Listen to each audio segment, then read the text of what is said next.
कोई पाप नहीं किया, क्योंकि युद्ध लड़ना पाप नहीं है। अपने राजा के लिए लड़ना तो वफादारी होती है, हारना जीतना मरना मारना वो अलग बात है, पर अपने राजा के लिए लड़ना वफादारी होती है। क्या पाप किया उन्होंने? फिर भी जन्मभूतस्य पापम न फलः, कई जन्म लेने के बाद भी भीष्म का पाप नष्ट नहीं हुआ। हजारों यज्ञ किए भीष्म ने, पर एक पाप नहीं मिटा पाए, पर दब गया पाप।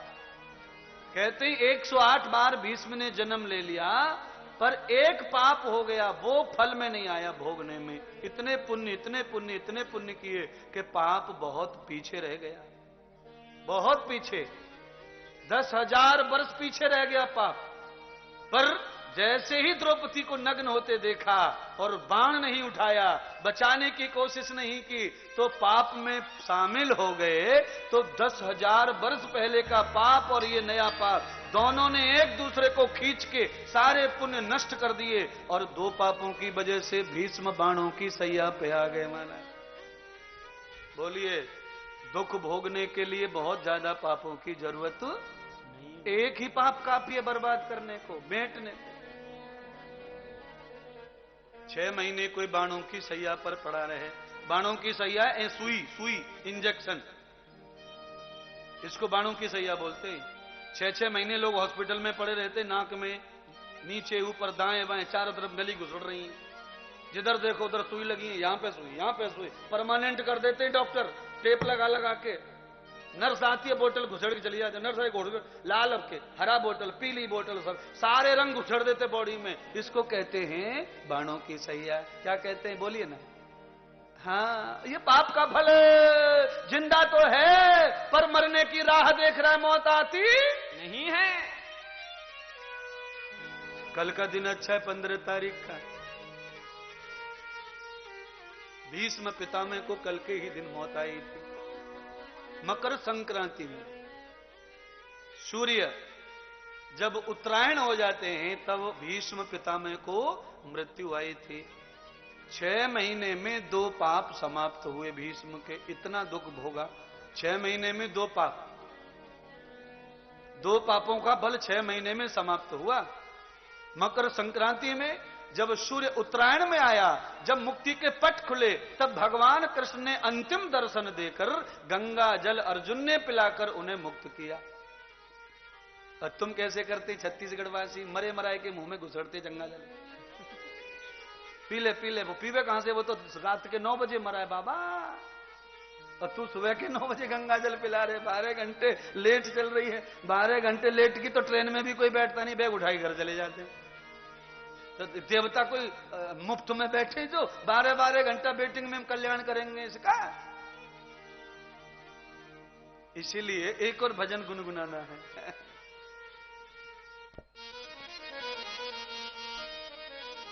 काल सदा अपने रस घोले,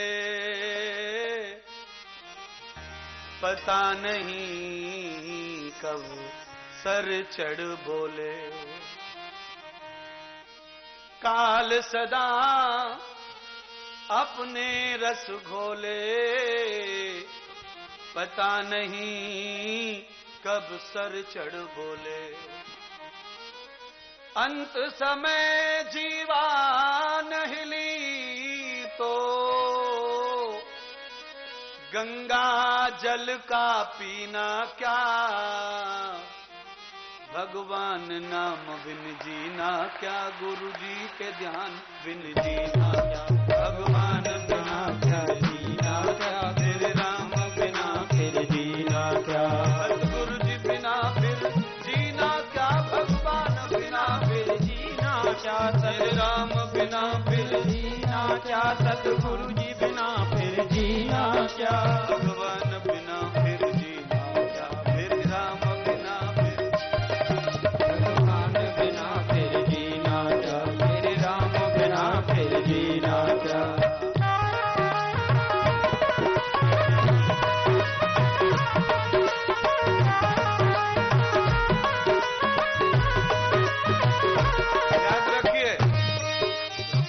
आनंद से पीछे की लाइन को गुनगुना के ध्यान करो। मैंने अभी प्रवचन में कहा कि मरने के बाद गंगा जल का कोई फायदा नहीं है। अंत समय जीवा नहीं ली तो,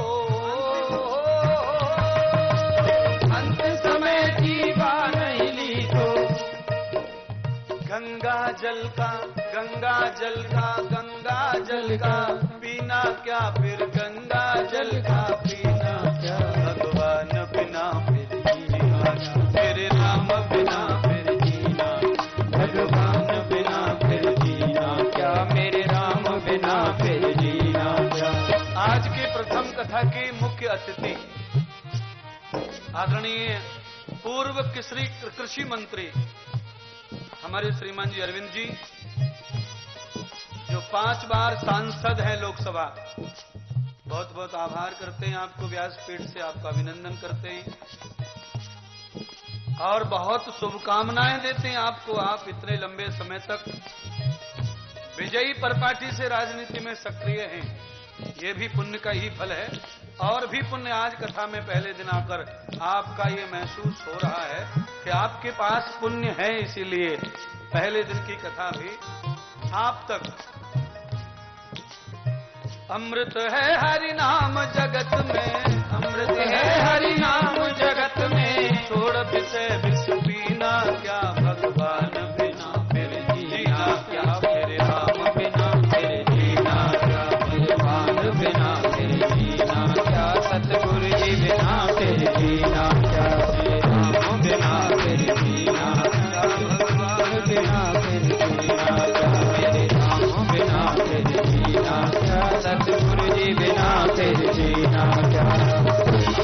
है हरि नाम जगत में, अमृत है हरि नाम जगत में, छोड़ विषय विष पीना क्या, भगवान बिना फिर जीना क्या, सतगुरु बिना फिर जीना क्या, भगवान बिना फिर जीना क्या, सतगुरु जी बिना फिर जीना क्या।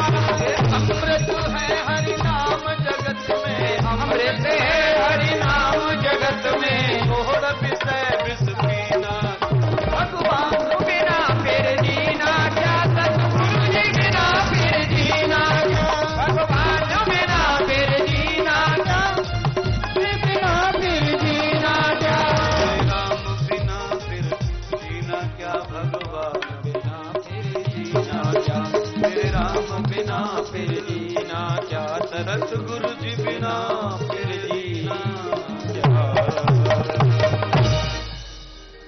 अमृत है हरि नाम जगत में, छोड़ विषय विष पीना क्या। अब मैं विषयों के नाम लूंगा तो लंबी लिस्ट है मेरे पास में, इसीलिए ज्यादा नहीं 5 ही विषयों के नाम लेता हूं। रूप रस गंध स्पर्श, ये 5 रस विषय ऐसे हैं, इनके चक्कर में आकर आदमी कदापि परमार्थ कर नहीं सकता। सब रसों के सब विषयों के विषय हैं ये। रूप का विषय, स्वाद का विषय, शब्द का विषय, स्पर्श का विषय और गंध का विषय। आप कल्पना करें, मछली जाल में क्यों फंसती है? गंध की वजह से फंसती है। मछली को अन्न की गंध आने लगती है तो वो उसमें मोह कर लेती है और झट से कांटे में फंस जाती है। और ये होशियार चंद कांटे वाले क्या करते हैं, कांटे पे आगे लगा लेते अन्न, आटा गीला करके लगा लेंगे और जाल छोड़ देंगे मछली के लिए कांटे को, तो वो कांटा उसे दिखता नहीं, लालच में पड़ती है खाने के और बस गड़बड़ हो जाता है महाराज। हाँ, रूप के रस में कौन मरता है? पतंगा। बल्ब के ऊपर बार बार टकराता है, क्योंकि उसे रूप दिखता है अपना और उसमें ही आनंद में खो जाता है और मर जाता है, वहीं जल के भस्म हो जाता है। कल्पना करो आप, मछली कैसे बर्बाद होती है। बस उसको भी यही रस, जीभ का रस खा जा रहा है उसको। जैसे ही वो देखती है कांटे में, बर्बाद हो जाती है महाराज। पतंगा ऐसे बर्बाद हो गया। हाथी कब्जे में आता नहीं, नकली हथनी बना करके दिखा देते हैं उसे, वो बावला हो जाता काम में और झट झट से गड्ढे में गिर जाता है। लकड़ी का, कमजोर लकड़ी का पुल बना देते हैं, उस पर नकली कागज की हथनी खड़ी कर देते हैं। जैसे वो आता है वजन से पुल टूट जाता है और वो गड्ढे में बस में कर लेते बाद में उसको। हाल यह है, दुनिया में जो भी बस में हो रहा है वो विषयों के लालच में आके ही बंधन में पड़ता है और वो धीरे धीरे बर्बाद हो जाता है। रस होने चाहिए जीवन में, पर कैसे होने चाहिए रस? जैसे सब्जी में हींग जीरा होता है ऐसा होना चाहिए। स्वाद के लिए रस भी चाहिए। अच्छा बताइए, 5 किलो गोभी आलू और 5 किलो जीरा, ऐसी सब्जी कभी देखी आपने?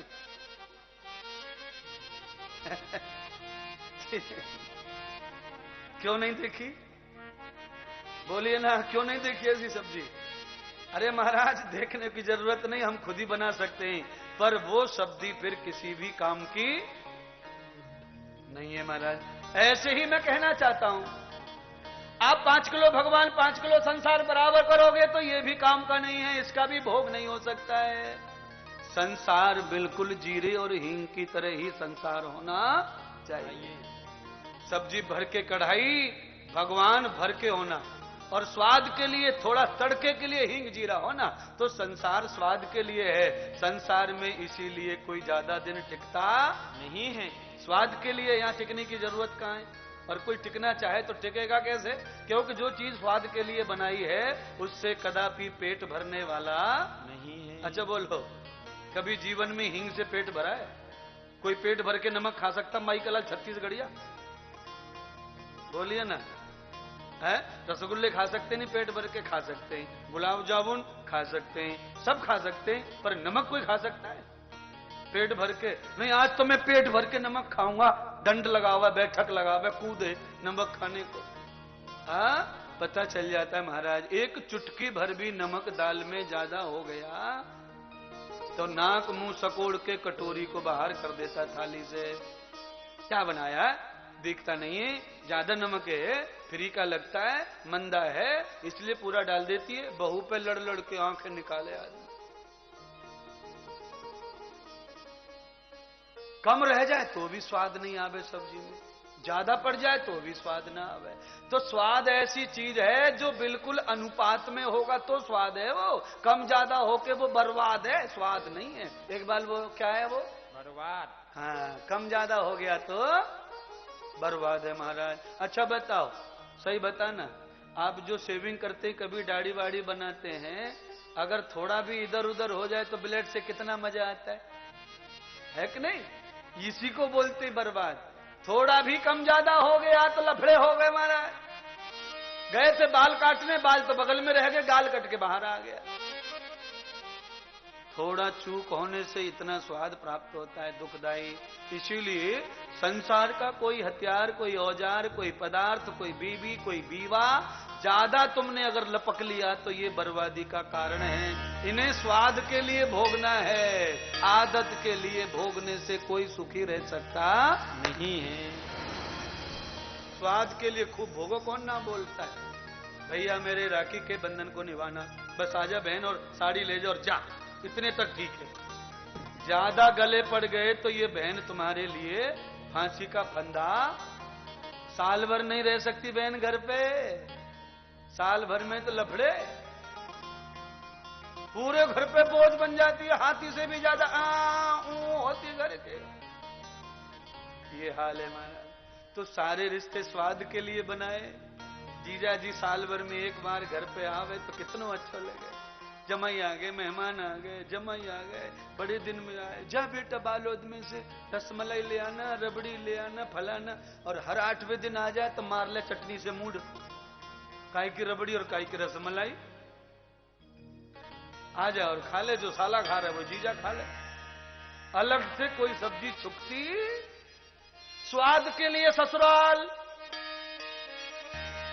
बोलिए ना एक बार, ससुराल किस लिए? हाँ, स्वाद से ज्यादा ससुराल में पैर रखा कि जमाई होने का मजा गायब हुआ। समझ लो, गांव के धोबी का तब भी मजा रहता है, पर गांव के जमाई का मजा रहता नहीं बार बार पैर फड़कड़ाने से। अब बोलिए क्या करना है? संसार में कहीं भी पैर जमाने की जरूरत नहीं है, मजा लूटो संसार का। कब बुलावा आ जाएगा कोई नहीं बता सकता। इसीलिए हम बहुत बार बार आशीर्वाद दे रहे, खाली नाम नहीं ले रहे। नाम भी लेंगे समय पर, जब समय आ जाएगा, पर आनंद लीजिए।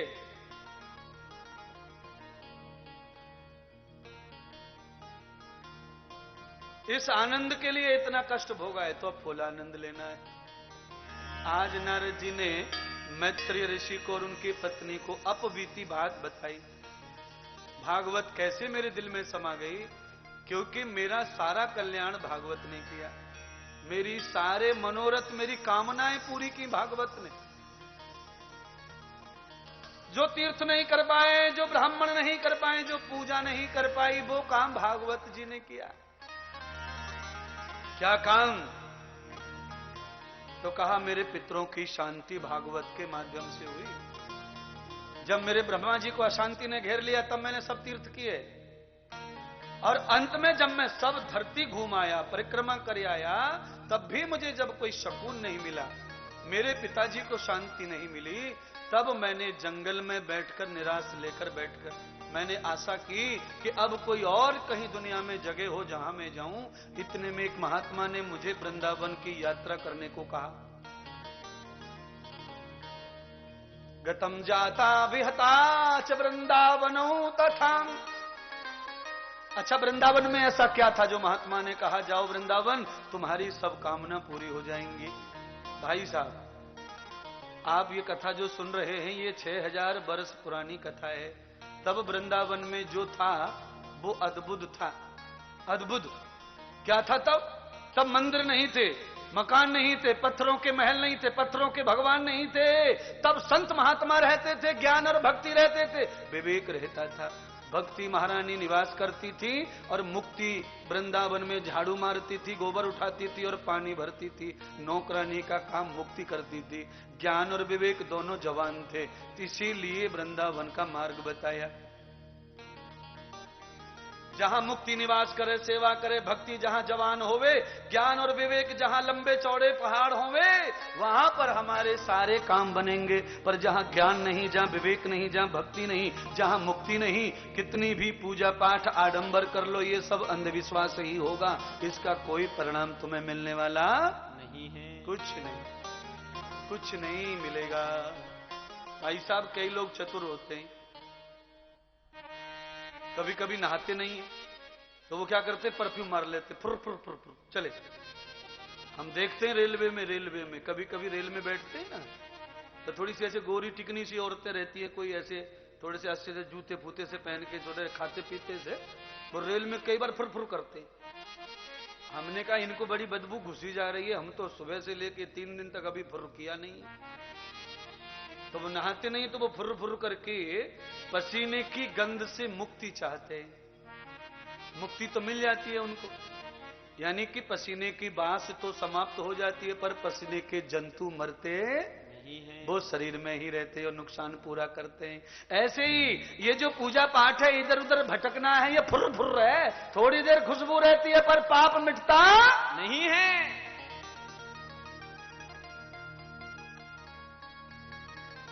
हम किसी की महिमा कम नहीं कर रहे हैं, महिमा भी गा रहे हैं, पर महिमा कितनी है वो साथ में बता रहे हैं, जिससे हिंदू धर्म का नुकसान नहीं होना चाहिए। आदमी सत्कर्म करना भूल गया गंगा नहाने की वजह से। क्या है, एक डुबकी लगा लो, खेल खत्म। फिर काय का डरना पाप से? 24 घंटे पाप करो और एक डुबकी लगा के आओ, क्या फर्क पड़ता है? एक डुबकी में जब सारे पाप जा रहे हैं तो फिर भगवान की अदालत काय को खोल रखी है? फिर गंगा से सब खेल खत्म हो जाएंगे। फिर अदालत की जरूरत क्या है? फिर वहां धर्मराज काय को बैठा है? फिर अच्छे बुरे कर्मों का लेखा जोखा क्यों हो रहा है? फिर डुबकी लगा, मामला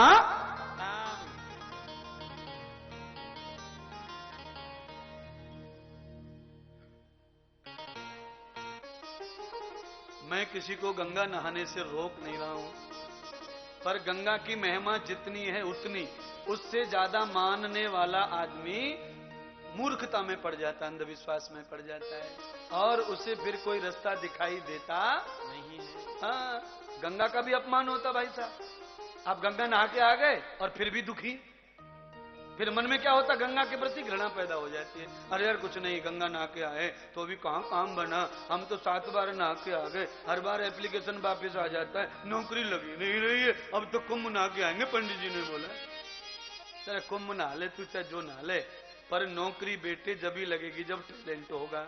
गंगा मैया से नौकरी मिलने वाली नहीं है। वो खुद प्यासी भूखी घूम रही है, वो खुद चिल्ला रही है मुझे सफा करो, मुझे सफा करो, मुझे सफा करो, मैं गंदी हो गई, मेरे ऊपर थूक दिया, अरे बचाओ। तो वो तुम्हें कहां से बचाएगी? टिकट हो गए कि नहीं कुंभ में जाने के? हो गए महाराज, जाएंगे। पर देखो नारद जी कह रहे मैं किसी का विरोध नहीं करता, गंगा मैया को मैं पूजता हूं और नहाता हूं, पर मैं केवल चमड़ी की शुद्धि के लिए नहाता हूं, मैं पाप धोने के लिए कभी गंगा में नहाता नहीं हूं। बोलिए जरा, बोलो तो सही, तुम्हारी जो मां तुम्हें नहलाती है जॉनसेंस बेबी से, तो वो चमड़ी धोती है कि पाप धोती है? सच बता। चमड़ी। तो फिर वो मैया क्या करेगी? चमड़ी। तो शास्त्र सुनो, अब ये तो हो गई बात, अब शास्त्र। नहीं तो ये टीवी में कोई सुन रहा होगा, पंडित जी इलाहाबाद का गाली देगा कि महिमा कम कर रहा है, ये आने नहीं देगा किसी को छत्तीसगढ़ से। अब शास्त्र सुन लो पीछे से। अध्वगात्राणि शुद्धंति मना सत्येन शुद्धति विद्या तपोभ्याम भूतात्मा बुद्धि ज्ञानेन शुद्धति। बुद्धि को शुद्धि मिलती है ज्ञान से, आत्मा को शुद्धि मिलती है तप से, विद्या से, और मन को शुद्धि मिलती है सत्य से, और शरीर को शुद्धि मिलती है गंगा स्नान से। तो फायदा तो गंगा से होता है, पर शरीर को फायदा होगा, पाप को फायदा होने वाला नहीं है। अच्छा एक और हो गया, अब दूसरा सुनो। मैं ज्यादा क्यों सुना रहा हूं, क्योंकि लाइव है ना, इसीलिए मैं चाहता हूं कि पहुंचे ये पाखंडियों तक, कैसे भी करके कोई सुने इसे, कमरे में बैठ के पंडित जी, बाबा जी, साधु जी, कोई सुने इसे, समझे। अच्छा सुनो, भीष्म पितामह किसके बेटे? गंगापुत्र। और गंगापुत्र बेचारे गंगा के किनारे पड़े सैया पे, पर मैया बचाने आ नहीं रही है। जब अपने बेटे का पाप नहीं धो पा रही है तो तुम कौन सी खेत की मूली हो? तुम तो काका के भी नहीं लगते गंगा के, तो तुम्हें काय को बचाएगी बताओ ना, है? इसीलिए भरोसा कर तू ईश्वर पर, तुझे धोखा नहीं होगा। भरोसा कर तू ईश्वर पर, तुझे धोखा नहीं होगा। ये जीवन बीत जाएगा, ये जीवन बीत जाएगा, तुझे रोना नहीं होगा, तुझे रोना नहीं होगा, तुझे रोना नहीं होगा, तुझे रोना नहीं होगा। भरोसा कर तू ईश्वर पर, तुझे धोखा नहीं होगा। भरोसा कर तू ईश्वर पर, तुझे धोना नहीं होगा।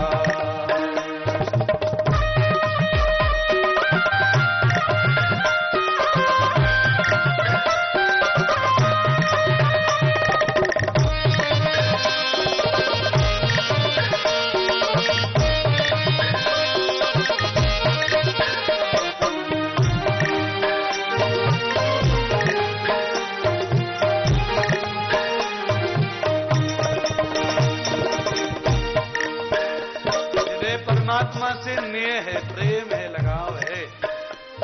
फिर ये सारी गंगा यमुना सरस्वती सारे तीर्थ भगवान की आज्ञा में ही काम करते महाराज। अलग अलग सबसे कनेक्शन जोड़ने से फायदा नहीं, एक से जोड़ लो सब हो जाएंगे। बोलिए, मोदी जी से उठक बैठक अच्छी हो तो जेटली जी काम करेंगे कि नहीं फ्री में? करेंगे। बोलो बोलो बोलो पीछे वालों। इसीलिए छोटे से ऊपर मत जाओ, डायरेक्ट कोशिश करो कि वहीं हाथ पड़ जाए। हो सकती है हाथ पड़ने में देर लगेगी, पर एक बार हाथ पड़ गया तो फिर एरे गेरे पे हाथ मारने की जरूरत पड़ती नहीं है। ये सब संभव है। भरोसा कर तू ईश्वर पर, तुझे धोखा नहीं होगा।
पराजयी।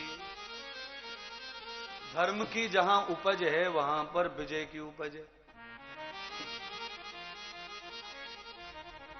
थोड़े दिन के लिए आप झूठ के ऊपर खड़े हो सकते हैं, पर बहनों और भाइयों से अनुरोध है कि ये झूठ का बड़मपन ऐसा होता है जैसे कागज की नाव में चलना। देखने में नाव जैसा है पर ये यात्रा नहीं करा सकता झूठ का बोलबाला।